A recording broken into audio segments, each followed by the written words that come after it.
కలియుగంలో కలి బారి పడకుండా రక్షింపగలిగినది ఇది భగవన్నామం. అంతటి శ్రేష్టమైనటువంటి భగవన్నామాన్ని ఎవడు పట్టుకుంటాడో వాడు ధన్యాత్ముడు. యమధర్మరాజు గారు దూతలందరికీ సమావేశం పెడతాట. పెట్టి ఎవరి జోలికి వెళ్ళకూడదో, ఎవరిని ముందు తీసుకురావాలో చిట్టా చెప్తుంటాడు. పరాకు పడకండి, గుర్తుపెట్టుకోండి అంటుంటట. ఎవరిని ముందు తేవాలి అంటే, ఎకసక్కమునకైన ఇందిరారమణుని పేరు సలపంగలేని దుర్భాషితులను. ఎకసక్కమునకు అంటే ఎగతాళి చేయడానికి కూడా నారాయణుడి పేరు చెప్పని వాడు ఉంటాడే, వాణ్ణి ముందు తీసుకురండి. అలాగే కలలోనైన శ్రీకాంతుని పాద పద్మముల్ చూడని కర్మరతుల, కలలో కూడా వాడికి భగవంతుడి పాదాలు కనబడవు, అలాంటి వాణ్ణి ముందు తీసుకురండి. అలాగే కేవల కథాప్రశంసకునైన కృష్ణ కథాప్రశంసకు చెవి యొగ్గలేని దుష్కథా ప్రవణుల. భాగవతం చెప్తుంటే, కృష్ణలీలలు చెప్తుంటే, కృష్ణుడి లీలలు విని సరదాపడి సంతోషించడానికి కూడా చెవి ఇలా పెట్టకుండా ఎప్పుడూ అక్కర్లేని విషయాలు వినేటటువంటి వాళ్ళు ఉంటారే వాళ్ళు. యాత్రోత్సవములైన ఈశ్వరుని గుడి త్రోవ తొక్కని దుష్పదులను. యాత్ర కడతాడు, ఉత్సవానికి కడతాడు, నువ్వు వెళ్ళవే గుళ్ళోకి, నేను ఇక్కడ ఉంటానంటాడు. అలా యాత్రకి వెళ్ళడు, ఉత్సవానికి వెళ్ళడు, భగవంతుడి గుడి దారి కూడా తొక్కని వాడు ఉంటాడే వాణ్ణి. అసలు పరమ భాగవతుల పాద ధూళి సమస్త తీర్థసారమటంచు ఎరుగలేని వారి వారి వారి వారి వారి చేరిన వారి తొలుత కట్టి తెండు దూతలార. సమస్త బ్రహ్మాండములలోని తీర్థసారం ఎక్కడుంటుందంటే, పరమ భాగవతోత్తముడై భగవంతుణ్ణి నమ్ముకున్న వాడి పాదాల అడుగున ధూళిగా ఉంటుంది. అందుకే వాడి గడప దాటి ఇంట్లోకి వస్తూ ఉంటే భగవంతుడి సింహాసనంలోంచి తలెత్తి చూస్తాట.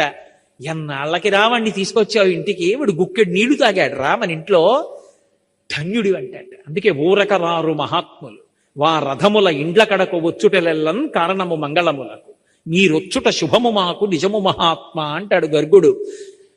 ఏ కోరిక లేకుండా భగవంతుణ్ణి నమ్ముకుని తిరిగేటటువంటి పరమ భాగవతోత్తములైనటువంటి వారు వేరొకరి ఇంటికి వెళ్ళారు అంటే వాళ్ళకి ఏదో పెద్ద మంగళం చెయ్యాలని భగవంతుడు అనుకుంటే తప్ప అసలు అటువంటి వారిని ఇంటికి ఎందుకు పంపిస్తాడు? అందుకే భాగవతోత్తములు ఇంటికి రావడం అంటే అది సర్వమంగళములకు కారణమవుతుంది. కాబట్టి అటువంటి మహాభక్తుల యొక్క పాద ధూళియందు సమస్త తీర్థ సారం ఉంటుందని తెలుసుకోలేనటువంటి వాడెవరున్నాడో వాడి తోడి వారి అలా ఆయన చుట్టూ ఉన్నవాళ్ళు, వాళ్ళ చుట్టూ ఉన్న వాళ్ళతో ఉన్నవాళ్ళు ఎవరున్నారో క్షణం ఆక్కండి. తొలుత కట్టి తిండు దూతలారా, తొందరగా తీసుకొచ్చేయండి. కమలనయను మీది భక్తియోగమెల్ల ముక్తియోగమనతంచు మొదలరింగు. అటువంటి వారి జోలికి వారి వారి వారి వారి వారి కూడిన వారి త్రోవపోవలదు దూతలారా. ఎప్పుడూ భగవన్నామని చెప్తుంటారే, భగవంతుడున్నాడని నమ్ముకు తిరుగుతుంటారే, భగవంతుని యందు భక్తి కలిగిన వారు ఉంటారే, వాడి జోలికి వెళ్ళకండి. వాడితో ఉన్న వాళ్ళ జోలికి కూడా వెళ్ళకండి. మీకు అవకాశం ఉంటే వాడి పాదానికి ఉన్నటువంటి ధూళి కాస్త ఏదైనా ఆకులో పట్టుకుని తీసుకురండి, నా కిరీటం మీద జల్లుకుని మీకు జల్లుతానంటే యమధర్మరాజు. భగవన్నామం చెప్పడం అనేటటువంటిది అంత గొప్పది అని భాగవతంలో వ్యాసుల వారు పోతన గారు నిర్ధారించారు. అటువంటి భగవన్నామం. అందుకే కలియుగంలో భగవన్నామాన్ని ఆశ్రయించడం నామిని ఆశ్రయించడమే. అయితే ఆ భగవన్నామం నిరంతరం నోటి వెంట రావడానికి కూడా అదృష్టమైనా ఉండాలి, సాధనైనా ఉండాలి. కొంతమంది మహాత్ములు ఉన్నారు, అసలు వాళ్ళు మాట్లాడుతుంటే మనకు అనుమానం వస్తుంది, వీళ్ళు నిద్రపోతున్నప్పుడు భగవన్నామం ఆగుతుందా అని. నాగమారుతి శర్మ గారని ఒక న్యాయమూర్తి ఉన్నారు. వారు అప్పుడప్పుడు మా ఇంటికి వస్తూ ఉండేవారు ఏదైనా భగవత్ సంబంధమైన విషయం మీద. ఆయన మాట్లాడుతూ మధ్యలో రామనామం చెప్తారు. కోటేశ్వరారు రామ రామ రామ రామ, మిమ్మల్ని చూడాలని రామ రామ రామ రామ రామ నోట్లో అంటారు. ఎప్పుడు మాటకి మధ్యలో రామ రామ రామ రామ రామ రామ. మీరు ఎప్పుడైనా ఆయన ఎక్కడైనా కూర్చున్నప్పుడు చూడండి, ఎప్పుడు రామ రామ రామ రామ రామ రామ అంటూనే ఉంటారు. ఆయన వాళ్ళ అక్క చెల్లెళ్ళకు కూడా వచ్చింది అది. నేను ఆశ్చర్యపోతుంటాను ఆయన్ని చూస్తే. ఎప్పుడు నిరంతరం రామనామం నడుస్తుంది నాలుక మీద. ఎంతటి ధన్యాత్ముడు! ఆ భగవన్నామం నోటి మీదకి రావడం అలవాటు చేసుకున్నవాడెవరో కనీసం అప్పుడప్పుడు భగవన్నామం చెప్పడం అలవాటు చేసుకున్నవాడెవరో వాడు కలిపురుషుని చేత ఆవహింపబడడం. కలిపురుషుడు వాణ్ణి చెనకలేడు. మూడవది, కేవలం కలి నుండి మనని రక్షించడం కోసమే వచ్చినటువంటి వాడు శ్రీ వెంకటేశ్వరుడు. అందుకే కలౌ వెంకటనాయక. కలియుగంలో మనని రక్షించడం కోసం కొండ మీదున్నాడు తప్ప ఆయనకి సరదా పుట్టి కొండ మీద లేడు. మహానుభావుడు మాట్లాడుతూ ఉండేవాడు. ప్రతిరోజు తరిగొండ వెంగమాంబ గారి ఇంటికి వెళ్ళేవాడు. తరిగొండ వెంగమాంబ గారు భాగవతం చెప్తుంటే ఆయన వింటూ ఉండేవాడు. ఎవరిది భాగవతం? ఆయన కథే. వెంగమాంబ గారు భాగవతం రచన చేస్తూ భాగవతం చెప్తుంటే ఆయన ఉయ్యాల ఊగుతూ చెక్క ఉయ్యాలలో వింటూ ఉండేవాడు. ఒకరోజు తెల్లవారిపోయింది, గుళ్ళో గంటలు వినపడ్డాయి. అయ్య బాబోయ్, సుప్రభాతం వేళ అయిపోయిందని ఉయ్యాల్లోంచి దూకెళ్ళిపోతున్నాడు. మధ్యలో ఎక్కడికి పోతావు, ఆగని పంచి పట్టుకుంది ఆవిడ. ఆ పంచి చిరిగిపోయింది. స్వామివారు వెళ్ళిపోయారు. వెళ్ళిపోయి గబుక్కుని పద్మపీఠం మీద నించున్నారు. అర్చకులు వచ్చి తలుపులు తీశారు. పంచి చిరిగిపోయింది. దొంగలు వచ్చారా అంటే గుళ్ళో దొంగలు వచ్చిన అవకాశం లేదు. మరి పంచి చిరిగిపోయింది, ముక్కెక్కడుంది? ఆయన దగ్గర అంత స్వాతంత్రం తరిగొండ వెంగమాంబ గారికి తప్ప ఎవరికి ఉందని ఆవిడ దగ్గరికి వెళ్ళారు.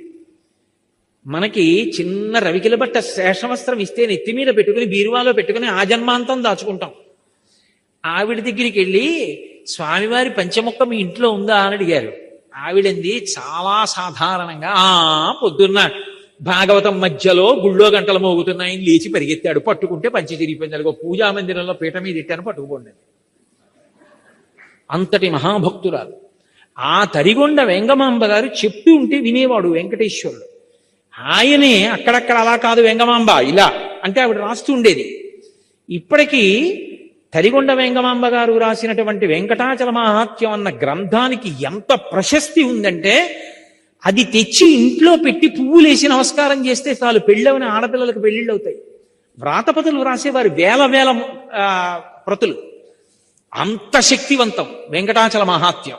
అందులో ఆవిడకి వెంకటేశ్వరుడు సాక్షాత్కరించి చెప్పినటువంటి విషయాలు. వెంకటేశ్వర కళ్యాణం అయిపోయింది, పద్మావతి కళ్యాణం అయిపోయిన తరువాత ఒక రోజున లక్ష్మీదేవి వచ్చింది ఏకాంత మందిరంలోకి. శయ్య మీద కూర్చుంది. కూర్చునంది, ఏమండి, పద్మావతి పరిణయానికి కుబేరుడి దగ్గర అప్పు చెయ్యాలా? నేను లేను లక్ష్మిని, నన్ను అడిగితే నేను ఇవ్వను, నన్ను దూరం చేసి కుబేరుడి దగ్గర అప్పు ఎందుకు వచ్చుకున్నారు అంటే ఆయన అన్నాడు, అంత మాట అనకు లక్ష్మి, నేను కావాలని నిన్ను దూరం పెట్టి కుబేరుడి దగ్గర అప్పు పుచ్చుకోలేదు. ఆ అప్పు పుచ్చుకోవడానికి ఒక కారణం ఉందన్నాడు.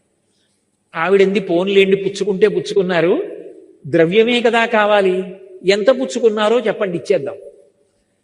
మళ్ళీ ఇద్దరం కలిసి శ్రీవైకుంఠానికి వెళ్ళిపోదాం. శ్రీవైకుంఠ విరక్తాయ స్వామి పుష్కరిణీ తటే రమయా రమమాణాయ వెంకటేశాయ మంగళం అని కదా మనం మంగళాశాసనంలో చదువుతారు. ఆయన అన్నాడు, కాదు, అసలు విషయం నేను ఎందుకున్నానో తెలుసా? ఈ కొండ మీద నకృతం దైవ సంఘైశ్చ నకృతం విశ్వకర్మణ స్వేచ్ఛయా క్రీడతే తత్ర ఇచ్ఛారూపం విరాజిత. వ్యాస భగవానుడు చెప్పాడు, దేవతలు చెక్కలేదు, విశ్వకర్మ చెక్కలేదు, ఎవరూ ప్రతిష్ఠించలేదు, స్వామి తనంత తానుగా పద్మపీఠం మీద నించున్నాడు. అలా అది శిలామూర్తి కాదు, సాక్షాత్ భగవానుడు. అందుకే విద్యుద్ఘాతమని పిలిచింది శాస్త్రం. ఇలా చూస్తే చాలు లాగేస్తాడు మనసుని. మీరు ఏ అలంకారం చేయండి నప్పుతుంది. అందుకే అటువంటి మూర్తి. ఆయన అన్నాడు లక్ష్మీదేవితో, ఇక్కడే నేను ఉండాలి లక్ష్మి, నేను రాను. ఎందుకు రానో తెలుసా? వైకుంఠానికి ఒక కారణం ఉంది. కలియుగంబున ప్రజలు పాపకర్మంబులాచరించి తత్ పాపకర్మ ప్రభావంబున రోగాది దుఃఖములు కలుగగా తాళలేక మొరలు పెట్టి నన్ను పిలువ వారిని బ్రోవకుండగా విడుచుట నాకు పాడి కాదు. కావున వారి ధనము దుష్కర్మములపైకి ఆవాహనంబు చేసి వారి ఆపదలు తీర్చి ఈ కొండపైకి రప్పించి నిస్పృహుండనగుచు అజ్ఞులైన జనులకి ఈ ధనము నిప్పింతు నచలమతిని. వచ్చే ఇది కలియుగం లక్ష్మి. కలియుగంలో కలిపురుషుడి యొక్క ప్రభావం చేత విశేషమైనటువంటి పాపకర్మలు ఆచరిస్తారు. ఇది మహాపాపం, ఇది చేయకూడదని తెలుసు, ఇది చేస్తే పాపం వస్తుందని తెలుసు, దాని చేత భగవంతుడి యొక్క కృపకి దూరం అవుతామని తెలుసు, తెలిసి కూడా చేస్తారు. ఆ చేసిన కారణం చేత ఏమవుతుందో తెలుసా? పాపము రోగరూపాన్ని పొందుతుంది. రోగరూపాన్ని పొందితే ఇంతమంది మధ్య ఉన్నవాడు ఈ డబ్బెందుకు పనికొస్తుందంటే ఒక్కడు ఇంటెన్సివ్ కేర్ యూనిట్లో పడుకుంటాడు. ఒంటి నిండా గొట్టాలు ఎడతారు. ఆ పడుకున్నప్పుడు నీ జ్ఞాపకానికి వస్తాను. ఆపద మొక్కులవాడ అనాథరక్షక గోవిందా గోవిందా అంటాడు. అప్పుడు అంటే ఆపద తీమని దాని అర్థం. అప్పుడు అంటాడు, నీకు హుండీలోకి తెచ్చి అది వేస్తాను ఇది వేస్తానంటాడు. నేను తప్ప ఎవడు రక్షిస్తాడు వాణ్ణి? ఒక పక్క కలిపురుషుడి ప్రభావం, చెయ్యొద్దు అని తెలిసినా పాపకర్మలు చేస్తాడు. అప్పుడు నేను కూడా రక్షించడానికి ఇక్కడ లేకపోతే ఎవరికి చెప్పుకుంటాడు? నేనేం చేస్తానో తెలుసా? వాడు పాపం చేసి సంపాదించిన ధనాన్ని వాడి యొక్క పాపానికి సమానంగా ముడుపు కట్టిస్తాను, కొండ మీదకి రప్పిస్తాను. వాడే పట్టుకొస్తాడు ఆ డబ్బు, హుండీలో వేస్తాడు. తత్పాపరూపమైనట్టి ధనము ఆ పాపరూపమైన ధనం పట్ల నిస్పృహుండనగొచ్చు. నిజానికి నేను సంతోషించను లక్ష్మి. హుండీలో 3,70,00,000 వచ్చిందంటే మురిసిపోను. అయ్యో ఇంత రప్పించవలసి వచ్చిందంటే ఎన్ని పాపాలు చేస్తే వచ్చిందో అని బాధపడతా. కాబట్టి నిస్పృహుండనగొచ్చు. నిస్పృహతో అజ్ఞజనులకు ఇప్పింతు నచలమతిని. నేనేమీ బాధపడకుండా అన్నవాడిని మాత్రం రక్షిస్తూ ఉంటాను లక్ష్మి. మనసు మార్చుకుంటాడేమోనని తలనీలాల రూపంలో పాపం పుచ్చుకుంటూ ఉంటాను. పుచ్చుకుని ఇప్పటికైనా మారి భక్తితో బతకరా అంటూ ఉంటాను. ఆ డబ్బు పేదవాళ్ళకి అన్నం తినడానికి రకరకాల కార్యక్రమాలకి పంపించేస్తూ ఉంటాను. కానీ లక్ష్మి, వడ్డీ కట్టాలి కదూ, నాకు జేబులో డబ్బులు ఉండాలి కదా. మరి కలియుగంలో ఎక్కడ డబ్బు పుచ్చుకుంటానో తెలుసా? నేను డబ్బు పుచ్చుకోవాలంటే ఒకడున్నాడు, వాడు పరమ ధర్మాత్ముడు, పరమభక్తి తత్పరుడు, నన్ను నమ్ముకుని ఉన్నవాడు. వాడు కోరికతో రాడు. తండ్రిని చూడకుండా ఉండలేక వచ్చినట్టు నన్ను చూడాలని వాడు వస్తాడు. నాతో వెంకటాచలంలో ఒకానొకప్పుడు ఒక వృద్ధ అర్చకుడు చెప్పాడు, ఒక్కొక్క రోజు వెంకటేశ్వర స్వామి వారి ముఖంలో గొప్ప సంతోషం కనపడుతుందండి మాకు. అలా కనపడింది అంటే మేము మరునాడు వస్తున్న వాళ్ళని చూస్తాం, ఎవరో ఒక పరమభక్తుడు వస్తాడు గుడికి అని చెప్పారు. అలాంటి వాడు ఒకడు వస్తాడు లక్ష్మి. వాడు హుండీలో డబ్బులు వేయడానికి ఇలా చేయి పెడతాడు. వాడేం పెద్ద పెద్ద కట్టలు వేయడు. వాడు ఒక పావలా కాసో 2 రూపాయలో వదులుతాడు. వాడు వేస్తున్న డబ్బు కోసమని నేను హుండీలో ఇలా చెయ్యి పెడతాను. అది మిగిలిన డబ్బులో పడదు, నా చేతిలో పడుతుంది. అది తీసి ధనదుకు వడ్డీకి ఇచ్చి కుబేరుడి వడ్డీ దాంతో కడతాను. కొంత నేను డబ్బు ఉంచుకుంటాను. నీకు చమత్కారం చెప్పనా? ఇంతమందికి ఇచ్చేవాణ్ణి పరమభక్తుల డబ్బులతో జీవనం గడుపుతూ ఉంటాను. వింతలేల చెయ్యుచుండెదను కొండ మీద. ఆశ్చర్యకరమైన పనులు ఇలాంటివి చేస్తూ ఉంటాను. కలియుగంలో కలిపురుషుడి బారిన పడిన వాళ్ళని రక్షించడానికే కొండ మీద ఉన్నాను లక్ష్మి. లేకపోతే ఎప్పుడో వైకుంఠానికి వచ్చేద్దను. కలియుగంలో పాపము పెరిగిపోయి కలి ప్రభావం ఎక్కువైపోతుంటే నేను కూడా లేకపోతే రక్షించేవాడెవరు? అందుకని ఉన్నాను. అందుకే గోవిందనామముల్ గొంతెత్తి పాడుచు కొండెక్కు భక్తుల గుంపులొకట, స్వామిని దర్శించి సంతోషమాగక పరవశులకు పుణ్య పురుషులొకట, స్వామి ప్రసాదంబు కన్నుల కద్దుకొని ఆస్వాదించి పరవశించు భక్తుల గుంపులొకట, తలతీసి ఇత్తుమా ఎలవేలు పంచును తల వెంట్రుకలరిచ్చు ధన్యులొకట, ఏది అయ్యడ చూసిన స్వామి మాటే సకల హృదయాల ఉండెడి స్వామి ఒకడే, ఎవడి తలపులు చూసిన స్వామి ఒకడే, స్వామి నటించుచుండు ఈ శైలమందు. కొంతమంది వెంట్రుకలు ఇస్తామని ఎక్కుతూ ఉంటారు. గోవిందా గోవిందా, ఏడుకొండలవాడ వెంకటరమణ గోవిందా. భుజాల మీద సంటి పిల్లలు, తల మీద పెట్టే అక్కడ ఉన్నటువంటి మంటపాల్లో పడుకుంటారు. జిర్రన చలిగాలి, ఒక్కడికి పడిశం పట్టదు, దగ్గు రాదు, జ్వరం రాదు. పుష్కరిణిలో స్నానం చేసి చందనం గుండుకి రాయించుకుని దర్శనం చేసి వచ్చిన ఒక్క లడ్డూ పట్టుకుని మూట కట్టుకుని ట్రంకుపెట్లో పెట్టుకుని ప్యాసింజర్ ఎక్కి 18 గంటలు ప్రయాణం చేసి వాడి ఊరెళ్ళి పూజ చేసి నేను తింటాననకుండా అందులో ఇన్ని అటుకులు శనగపప్పు తెచ్చి కలిపి ఊరంతా ప్రసాదం పంచిపెట్టి తనింత నోట్లో వేసుకుని మురిసిపోయేవాడు ఒకడు ఉన్నాడు లక్ష్మి. వాడి కోసం తిరుగుతూ ఉంటాను, ఆ భక్తుడి కోసం తిరుగుతూ ఉంటాను. నిజంగా వాడు ఉన్నాడు కొండ మీద. నేను సభాముఖంగా చెప్పడం ఏం బాగుంటుంది, కానీ పరమ సత్యం చెప్తున్నాను మీతో. వాడు ఉన్నాడు, వాడు ఎదురు చూస్తూ ఉంటాడు. వాడు పలుకుతాడు. ఎక్కడి నుంచి మీరు పిలవండి వాడు పలుకుతాడు. మహానుభావుడు.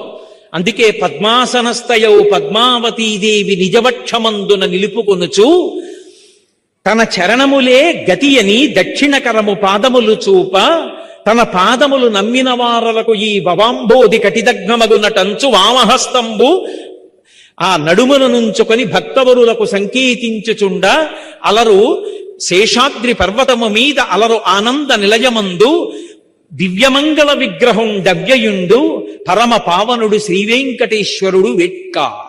మహానుభావుడు లక్ష్మీదేవిని వక్షస్థలంలో పెట్టుకుని నా పాదాలు నమ్ముకోండిరా, సంసారం మీకు నడుం వరకే వస్తుందని చెయ్యి ఇలా చూపిస్తుంటే ఒక చెయ్యి నడుం వరకు పెట్టుకుని ఇలా సంకేతిస్తూ అలరు ఆనంద నిలయమందునను నిలచి పరమ పావన శేష పర్వతము మీద దివ్యమంగళ విగ్రహుండవ్యయుండు శ్రీ వెంకటేశ్వరుడు వెట్క. భక్తవరదుండు, భక్తులకి వరాలు ఇచ్చేటటువంటి ఆ వెంకటేశ్వరుడు కలిప్రభావం నుంచి మనని తప్పించడం కోసమని వచ్చి అక్కడ నించున్నాడు. అందుకే కలిపురుషుడికి విరుగుడేమిటో తెలుసా? స్మరణాత్ సర్వపాపఘ్నం. ఒక్కసారి వెంకటాచల పర్వతాన్ని తలుచుకుంటే చాలు, ఒక్కసారి ఆ వెంకటేశ్వర స్వామిని తలుచుకుంటే చాలు, ఒక్కసారి ఆనంద నిలయ విమానాన్ని తలుచుకుంటే చాలు, ఒక్కసారి ఆ క్షేత్రాన్ని మనసులో స్మరించాడనుకోండి, ఒక్కసారి ఆ స్వామివారి యొక్క దివ్యమంగళ విగ్రహం, ఆ తిరుమల క్షేత్రం ఇవన్నీ మనసులోకి వచ్చాయనుకోండి చాలు. ఆయనని స్మరించి ఆయన నామం చెప్పినంత మాత్రం చేత తరించిపోతాడు. ఏదో సాయంకాలం వేసవికాలం కష్టపడి ఇంటికి వచ్చాడు, కార్యాలయంలో పనిచేసి పడుకున్నాడు పడక్కుర్చీలో. ఏమండి అలా పడుకున్నారంది భార్య. అబ్బా వేడి ఎంత తాపం రోహిణీ కార్తీ, ఉండండి కాస్త పళ్ళరసం తెచ్చిస్తానంది. చల్లటి గాలి వస్తోంది దక్షిణం నుంచి. కళ్ళు మూసుకున్నాడు. 5:30 అయింది, సహస్రదీపాలంకార సేవ అవుతుంది స్వామికి వెంకటాచలంలో అని ఒక్కసారి స్మరించాడు. ఆ ఆనందనిలయ విమానం దగ్గరికి, ఆ వెంకటేశ్వర స్వామి వారి దేవాలయం యొక్క రాజద్వారం దగ్గరికి వెళ్ళేటప్పటికే ఉన్నటువంటి పెద్ద గడప, ఆ గడప కింద ఉన్నటువంటి ఇనప గొట్టం, గొట్టానికి ఉన్న కన్నాలు, కన్నాల్లోంచి తమకు తాముగా కారుతున్నటువంటి నీళ్లు, రాజద్వారానికి అటూ ఇటూ కట్టిన చిన్న అరటి చెట్లు, లోపల ఉన్నవాడు సమస్త ఐశ్వర్యానికి అధిపతి అని చెప్పేటటువంటి శంఖనిధి పద్మనిధి చిన్న చిన్న విగ్రహాలు చూశాడు. ఆ ఎర్ర తివాచీ మీదకెళ్ళి నిలబడితే ఆ గొట్టంలోంచి వచ్చినటువంటి కన్నాలలోని నీళ్లు కాళ్ల కింద కడిగేశాయి. పెద్ద గడప, దాని మీద ఉన్నటువంటి ఇత్తడి పళ్ళె అన్ని చూశాడు. వంగి 2 చేతులతో ముట్టుకుని నమస్కారం చేసి ఇలా దాటాడు. ఇలా తలెత్తి పైకి చూస్తే కుడివైపు గోడ మీద అనంతాచార్యుల వారు విసినటువంటి గుణపం కనపడింది. ఆ గుణపం చూసి కొంచెం ముందుకెళ్ళి ఇలా ఎడం పక్కకి చూశాడు. వెంకటపతి రాయలు, అచ్యుతరాయలు, వరదాజీ అమ్మాణ్ణి ఇలా కుడివైపు చూశాడు. చిన్న టోపీ పెట్టుకుని తనుబతికుండగానే కృష్ణదేవరాయల వారు స్వామివారి ముందు నమస్కారం చేస్తూ తన 2 భార్యలు తిరుమలదేవి చిన్నాదేవితో నిలబడి ఉన్నటువంటి కృష్ణదేవరాయల వారిని చూశాడు.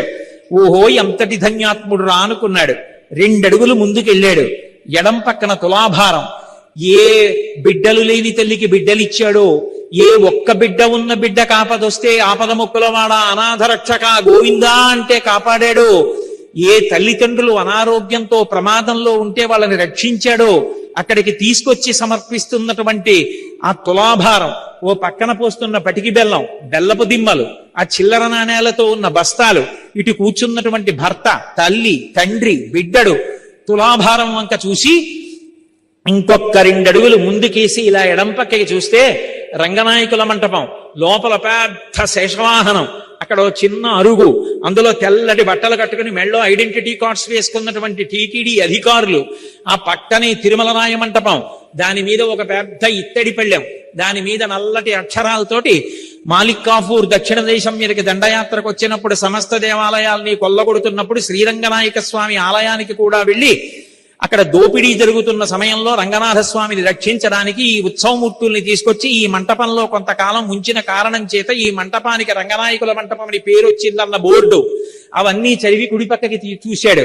స్వామికి ఊంజల్ సేవ జరిగేటటువంటి మంటపం, అనేకమైన అద్దాలు బిగింపబడి ఉంటుంది. దానికి మెట్లు, ఆ మెట్ల మీద కూర్చున్నటువంటి అధికారులు, వాళ్ళు ఏదో ఆ తర్వాత జరగబోయేటటువంటి ఉత్సవం గురించి చేస్తున్నటువంటి చర్చ. ఈలోగా అక్కడ దాకా వెళ్లి చూశాడు. ఒక్క అడుగు ముందుకొచ్చి ఆ తిరుమల రాయి మంటపం, రంగనాయకుల మంటపం పక్క నుంచి నడుస్తూ దాని వెనక నుంచి అవతల వైపుకి వచ్చాడు. కళ్యాణ మంటపం, రెండు పక్కల గోడలకు పెట్టబడిన పెద్ద పెద్ద ఫ్యాన్లు, వేదిక, రెండు సింహాసనాలు. ఓ, ఇక్కడే మా స్వామి కళ్యాణం జరుగుతుంది. దాని వెనకాతల ఉన్నటువంటి పెద్ద పొడుగైన అరుగు, ఇక్కడే కళ్యాణం దంపతులతో వచ్చినటువంటి వాళ్ళు కొంతమంది కూర్చుంటూ ఉంటారు. ఇవ్వవలసినటువంటి వస్త్రాలు ప్రసాదాలు తెచ్చి ఇక్కడే పెడతారు అని ఓసారి ఆ మంటపం వంక చూసి నమస్కరించి మళ్ళీ కుడి పక్కకి తిరిగాడు. ఎర్రటి పెద్ద గ్యాస్ గొట్టం ఒకటి ఎడం పక్కన వెళ్ళిపోతోంది. గోడ, దానికి యువతల వైపు ఇత్తడి కచ్చడం, పెద్ద తెడిక లాంటిది. చిన్నపిల్లలు తెలియక దాని బుడిపిలు ఇలా గిరగిరగిరగిర తిప్పుతున్నారు. ఆ గోడకి ఉన్న రాళ్ల మధ్యలో ఉన్నటువంటి ఎడుల్లో కొంతమంది అమాయకంగా వాళ్ళ కార్యాలయాలు, వాళ్ళ వ్యాపార సంస్థల విజిటింగ్ కార్డ్స్ దోపుతున్నారు. కొంతమంది కాశీతాళ్లు దోపుతున్నారు, కొంతమంది నాణేలు నొక్కుతున్నారు. అవి దాటుతూ కుడి కాలుకి ఈ చట్రం తగులుతుందో, ఎడంకాలుకి గ్యాస్ కొట్టం తగులుతుందో అని ఒబ్బిడిగా జాగ్రత్తగా నడుస్తూ అలా వెళ్ళాడు. కుడి పక్కకి తిరిగేటప్పటికి బ్రహ్మాండమైన ధ్వజస్తంభం.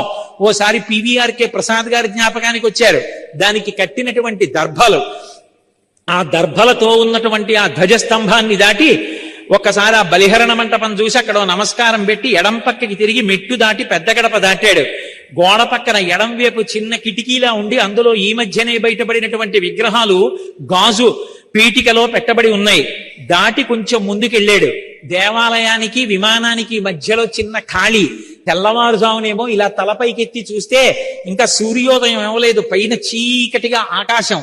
స్వామివారి విమానపు పచ్చటి కాంతి కొడుతోంది పైకి.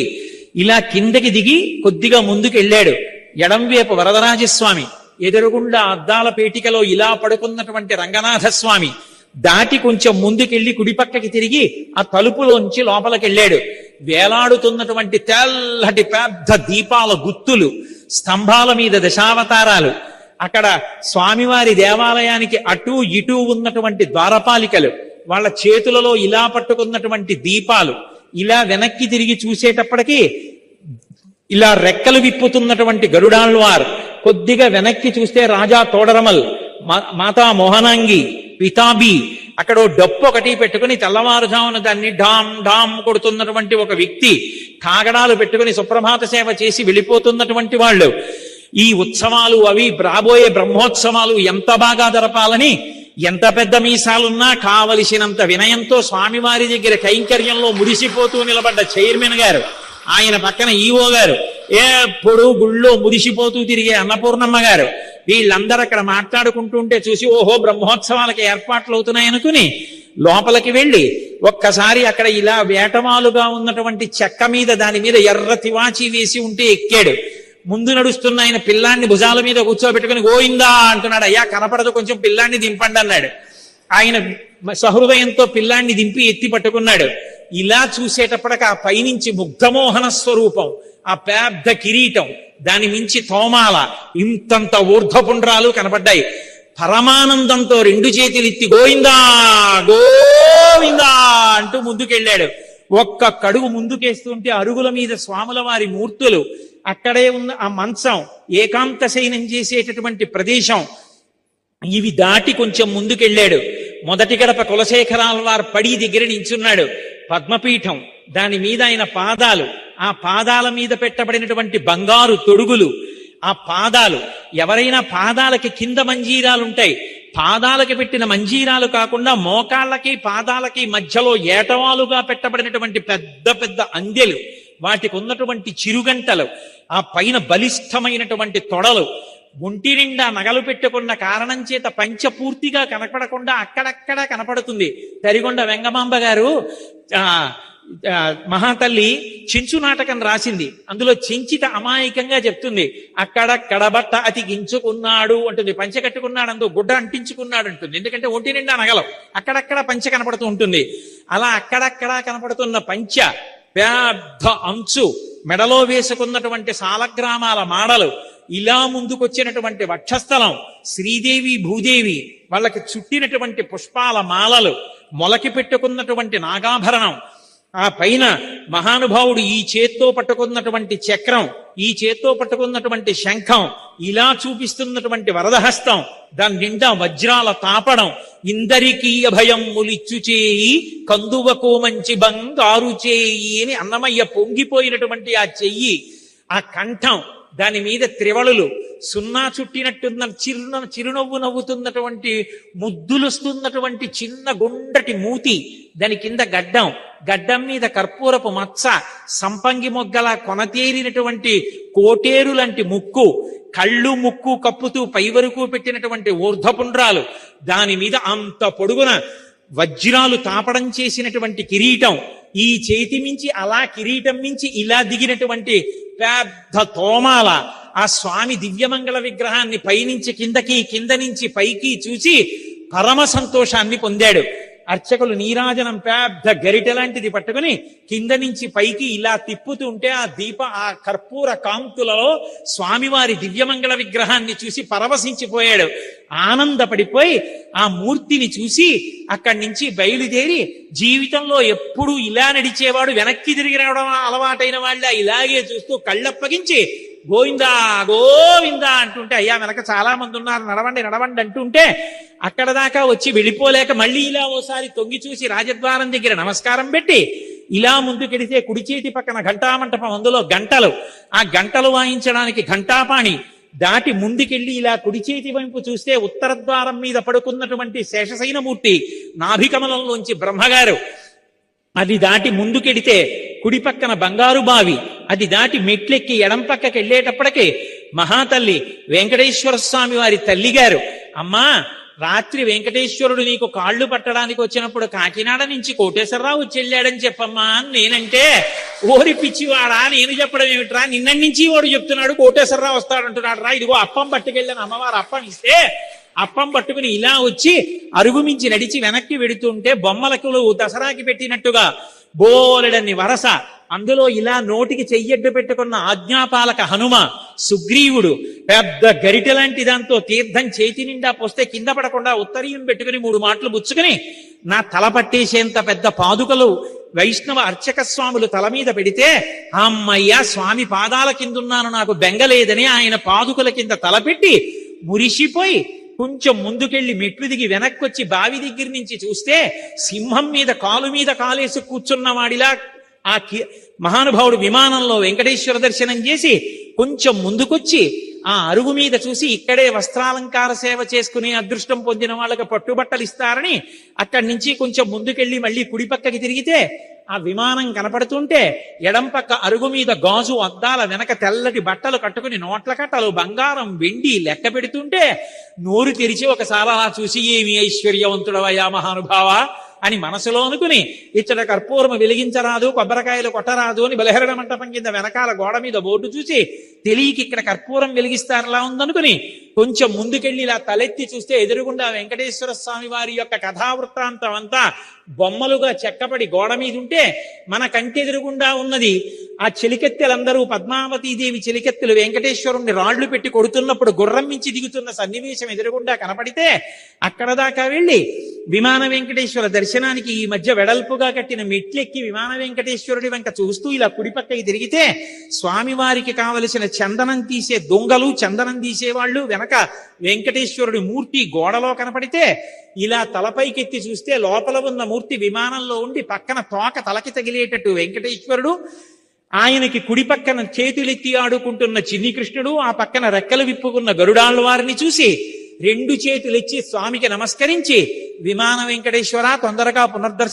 పునర్దర్శనాన్ని ఇప్పించమని కొంచెం దాటి ముందుకెడితే ఎవరో గుర్తుపట్టి ఒక్కసారి ఇలా రెండని లోపలికి తీసుకెళ్లి స్వామివారు కట్టి విప్పిన పట్టుబట్ట నెత్తి మీద పెడితే, అబ్బా అమ్మ విప్పినటువంటి చీరలతో కుట్టినటువంటి బొంత మీద పడుకున్నంత సంతోషంగా ఉందని మురిసిపోయి స్వామివారికి ఒళ్ళు తుడిచిన ప్లోట వస్త్రం ఇలా కళ్ళజోడు తీయండని ముఖం మీద పెడితే ఆ కర్పూర కాంతులకి ముఖమంతా ఒక చిన్న తిమ్మిరిక్కినంత సంతోషం కలిగితే ఏకాంత సేనంలో నైవేద్యం పెట్టిన జీడిపప్పు చేతిలో పెడితే భార్యకిచ్చి భద్రంగా పట్టుకో కొంగులోమనని అక్కడ స్వామివారు రాత్రి పడుకున్నటువంటి చిన్న మంచం, దానికి ఉన్నటువంటి కోళ్ల మీద గుండ్రటి కొక్కేలు, దానికి ఉన్న నవారు చూసి అక్షతలు తల మీద వేసి తీర్థం ఇస్తే తీర్థం పుచ్చుకొని నన్ను అనుగ్రహించావయ్యా తండ్రి